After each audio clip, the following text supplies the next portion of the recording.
मत्तियाह द्वारा लिखा हुआ सुसमाचार अध्याय 8। कोढ़ के रोगी की शुद्धि। जब यीशु पर्वत से उतरकर आए तब बड़ी भीड़ उनके पीछे पीछे चलने लगी। एक कोढ़ के रोगी ने उनके सामने झुककर उनसे विनती करके कहा, प्रभु, यदि आप चाहे तो मुझे शुद्ध कर सकते हैं। यीशु ने हाथ बढ़ाकर उसे स्पर्श करते हुए कहा, मैं चाहता हूँ, शुद्ध हो जाओ। वह उसी क्षण कोढ़ रोग से शुद्ध हो गया। यीशु ने उसे आज्ञा दी, यह ध्यान रहे कि तुम इसके विषय में किसी को ना बताओ। अब जाकर पुरोहित के सामने स्वयं को परीक्षण के लिए प्रस्तुत करो और मोशे द्वारा निर्धारित बलि भेंट करो कि तुम्हारा स्वास्थ्य लाभ उनके सामने गवाही हो जाए। रोमी अधिकारी का विश्वास।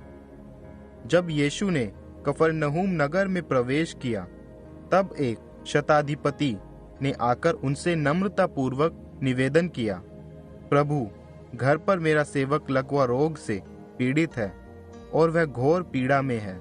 यीशु ने उसे आश्वासन दिया, मैं आकर उसे चंगा करूंगा। किंतु शताधिपति ने कहा, नहीं प्रभु, नहीं, मैं इस योग्य नहीं कि आप मेरे घर आए। आप केवल मुंह से कह दीजिए और मेरा सेवक स्वस्थ हो जाएगा।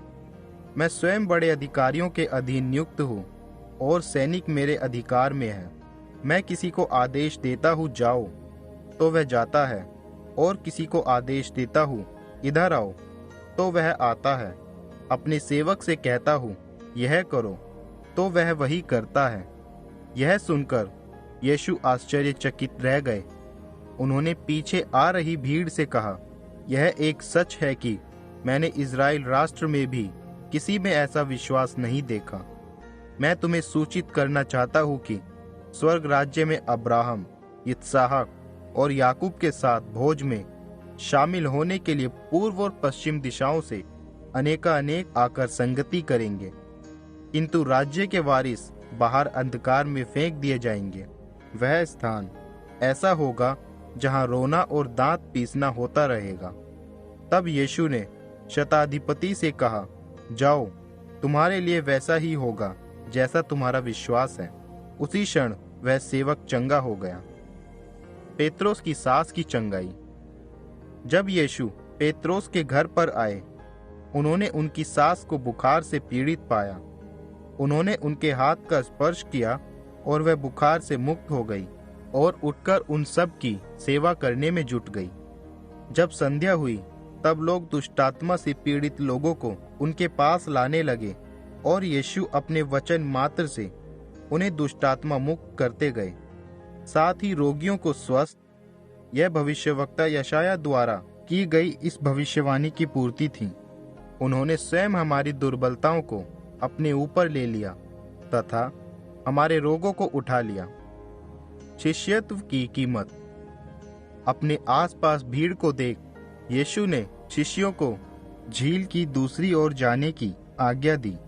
उसी समय एक शास्त्री ने आकर यीशु से विनती की, गुरुवर, आप जहां कहीं जाएंगे मैं आपके साथ रहूंगा। यीशु ने उसके उत्तर में कहा, लोमड़ियों के पास उनकी गुफाएं तथा आकाश के पक्षियों के पास उनके बसेरे होते हैं, किंतु मनुष्य के पुत्र के पास तो सिर रखने तक का स्थान नहीं है।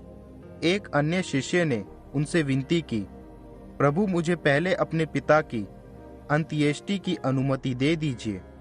किंतु यीशु ने उससे कहा, मृत अपने मरे हुओं का प्रबंध कर लेंगे, तुम मेरे पीछे हो लो। आंधी का शमन। जब उन्होंने नाव में प्रवेश किया, उनके शिष्य भी उनके साथ हो लिए। अचानक झील में ऐसा प्रचंड आंधी उठी कि लहरों ने नाव को ढांक लिया, किंतु यीशु इस समय सो रहे थे। इस पर शिष्यों ने यीशु के पास जाकर उन्हें जगाते हुए कहा, प्रभु, हमारी रक्षा कीजिए, हम नाश हुए जा रहे हैं। यीशु ने उनसे कहा, क्यों डर रहे हो, अल्पविश्वासियों। वह उठे और उन्होंने आंधी और झील को डांटा और उसी क्षण ही पूरी शांति छा गई। शिष्य हैरान रह गए और विचार करने लगे, ये किस प्रकार के व्यक्ति है कि आंधी और झील तक इनकी आज्ञा का पालन करते हैं। दुष्ट आत्माओं को सुअरों के झुंड में भेजना। झील पार कर वे गदारा नामक प्रदेश में आए। वहां कब्रों की गुफाओं से निकलकर दुष्टात्मा से पीड़ित 2 व्यक्ति उनके सामने आ गए। वे दोनों इतने अधिक हिंसक थे कि कोई भी उस रास्ते से निकल नहीं पाता था। यीशु को देख वे दोनों चिल्ला चिल्ला कर कहने लगे, परमेश्वर पुत्र, आपका हमसे क्या लेना देना? क्या आप समय से पहले ही हमें दुख देने आ पहुंचे हैं? वहां कुछ दूर सूअरों का एक झुंड चर रहा था। दुष्ट आत्मा यीशु से विनती करने लगे, यदि आप हमें बाहर निकाल ही रहे हैं तो हमें इन सूअरों के झुंड में भेज दीजिए। यीशु ने उन्हें आज्ञा दी, जाओ। वे निकलकर सूअरों में प्रवेश कर गए और पूरा झुंड ढलान पर सरपट भागता हुआ झील में जा गिरा और डूब गया।